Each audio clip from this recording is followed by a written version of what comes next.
ယောက်ျားထားခဲ့ပြီးမှအောင်မြင်သွားတဲ့မိန်းကလေးတချို့ခင်ဗျားတို့တွေ့ဘူးမှာပေါ့အဲ့ဒါဘာလို့လဲသိလားအဲ့ဒီမိန်းမရဲ့ဖုံးကန်ကြောင့်ပဲတချို့မိန်းကလေးတွေရဲ့ဖုံးကန်ကတော်ယုံယောက်ျားလေးသူတို့အနာကြာကြာမနေနိုင်ကြအောင်အဲ့ဒါကြောင့်လေမိန်းကလေးတစ်ယောက်အနေနဲ့ယောက်ျားကဖောက်ပြန်သွားလို့ဖြစ်စေကိုချစ်သူကထားသွားခဲ့လို့ဖြစ်စေအကြောင်းကြောင့်ကိုစွန့်ပစ်ခဲ့ရင်ဘဝပြတ်လောက်တဲ့အထိမခံစားကြပါနဲ့ကိုအနာမနေချင်တော့လို့မနေနိုင်တော့လို့ထွက်သွားတဲ့လူတစ်ယောက်အတွက်ဝမ်းနဲ့နာကျင်ပြီးအချိန်တွေအကုန်ခံနေမဲ့အစားကိုဘယ်လိုပြန်တီးဆောက်ရမလဲသာစူးစမ်းပါ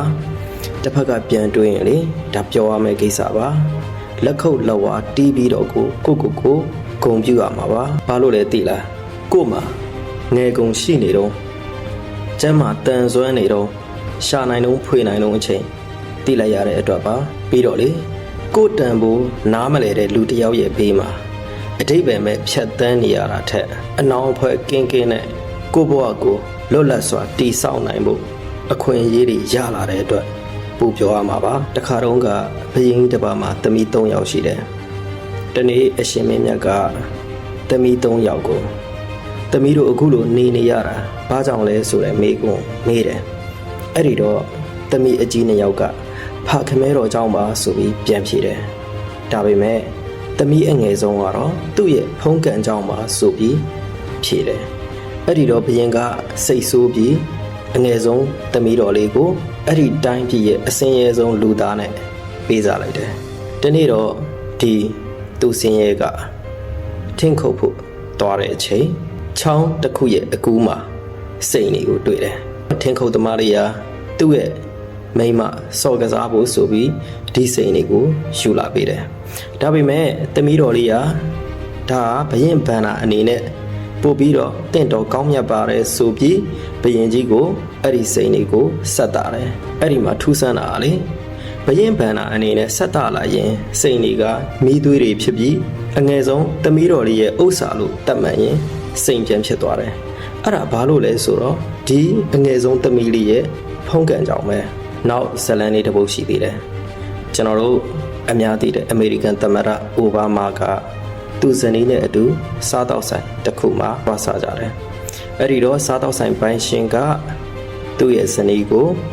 စကားပြောခြင်းလို့ဆိုပြီးသမ္မတကြီးစီမှာခွင့်တောင်းတယ်ဆိုင်ရှင်ဖြစ်သူနဲ့စကားပြောပြီးပြန်လာတဲ့ဇနီးကိုသမ္မတကြီးအိုဘားမားမေးတယ်အဲ့ဒီတော့ဇနီးဖြစ်သူကသူကျောင်းနေစဉ်ကကြိုက်ခဲ့တဲ့သူပါဆိုပြီးပြန်ဖြေတယ်တကယ်လို့သာမင်းတို့ရခဲ့ရင်အခုလောက်ဆိုရင်မင်းဒီစားတော့ဆိုင်ပိုင်ရှင်ရဲ့ဇနီးဖြစ်နေလောက်ရောပေါ့ဆိုပြီးအိုဘားမားကပြန်ပြောတယ်အဲ့ဒီတော့လေသူ့ရဲ့ဇနီးမိရှေကဘာပြောလဲသိလားမဟုတ်ဘူးတဲ့ကျမနဲ့သာသူရခဲ့ရင်အခုလောက်ဆိုသူအမေရိကန်သမ္မတဖြစ်နေပြီလေတဲ့ဘယ်လောက်အတိတ်ပဲရှိတဲ့စကားလေးလဲအဲ့ဒါကြောင့်လေပြောချင်တာမိန်းမတိုင်းမှာ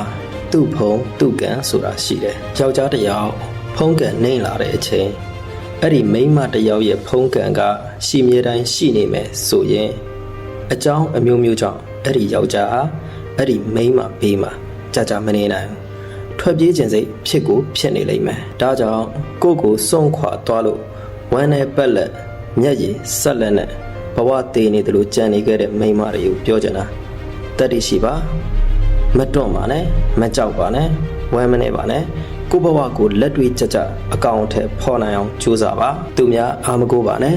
တနေ့ကိုဖုံးကိုကန်နဲ့တန်တဲ့လူနဲ့ကြုံလာခဲ့ရင်ကိုအခြေအနေကဒီထက်ပိုတင့်တယ်လှပနေရမယ်လို့ကိုခံယူထားပါနောက်ဆုံးအဓိကမှာချင်တာလေ